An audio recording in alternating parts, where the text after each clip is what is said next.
Morning. How you guys doing today?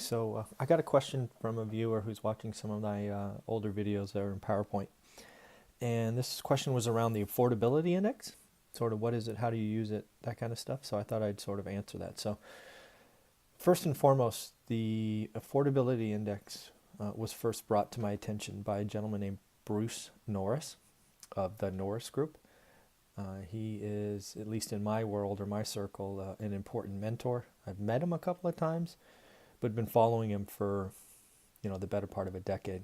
One of the few people that I've actually paid to go see. And Bruce, just really quickly, is one to follow because he's been publishing and investing in real estate for a better part of 3 decades, I think.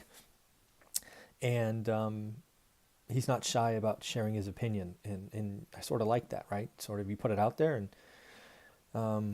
you can be ridiculed for it or celebrated. And he has far often been celebrated. He may have been early a couple of times, like months or maybe a year early, but he has certainly saved us and saved many others. And just want to give him credit for the affordability index. Okay. So I had been looking for something for a long time to kind of point out when real estate is getting, I don't know if you want to call it overpriced or hot or, basically where to back off. And that's where the affordability index has really come down for me. So what it is basically a number of what the average person in a community. So for me, it'd be Fresno County. For someone else, it might be Orange County or LA or New York or Miami or whatever, right? You can look them all up. And basically for at least my market, what it says is the number out of 100, right? What percent of the population can afford to buy the average home with the average down payment? And the average down payment is actually interesting because what they do is they've always used 20%, right? This formula or this calculation has been around for a long time. And I like that, but it's been around a long time. You can actually go get a graph. And, historically speaking, right, if you go back to kind of, I think it was 2007 or 8, the affordability index in Fresno, I think was somewhere between 12 and 14. And where I get nervous is 20, right? So for this index, the higher the number, the better. So for example, in I think 2010 through 12, the number was routinely above 50, which meant more than half the population in that county had the income and interest rates were low enough where the average person, roughly 1 in 2 people could buy a house. So that told me the pool of buyers was quite large. So that's why we invested a lot in 2010 through 12 when most people were sitting on the sidelines because they were scared, and rightly so, right? The press was all over the bad news. But we jumped in because we knew that eventually people would turn around and figure it out.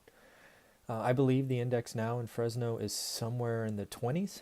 I think it's like 29 or 26. I guess I should check, but it's somewhere in the 20s. So not not all that nervous. I sort of treat 20, which is 1 in 5, as the yellow flag, and anything below 15 is definitely a red flag. Right, time to get out, time to figure out what's going on. If you bring this in the context of the Bay Area, why I called months ago that Bay Area, San Francisco, Bay Area, Mountain View, Silicon Valley was in trouble, is I've been doing this a while, and back in '08, I think San Francisco and the Bay Area got to like an 11 or 12. And this time around, they were like 7 or 8 because prices exceeded 2008 and interest rates were higher. So, when less than 1 in 10 people can buy the average house, it's just not a healthy market. So it wasn't a hard call. The only question was when it would happen, and it's clearly happening now. So the affordability index really tells you, at least for me, is kind of the canary in the coal mine when to watch for it. It also, equally on the return, will tell you when it's time to get in, right? Because the market turns quick, right? If, for example, the Fed whacked interest rates 1%, if suddenly the 30-year had a 2 on it instead of a 5, the whole ball game changes, right? Because most people afford houses based on payments. And that's really what's going out there is, who can afford the average payment for the average house given a 20% down payment. So in the end, that's what I use. You just go to Google, type in affordability index, your city or county. Assuming it's a county of decent size, you'll find it pretty quickly. I would tell you to look at what happened, kind of in the early 2000s, what happened around 2008, where it happened in 2012, and then where is it today. That'll tell you kind of where it is. And yeah, I haven't found a better metric. I've been looking. I used, gun to head, that would be the one metric I use to kind of tell me where to buy or sell.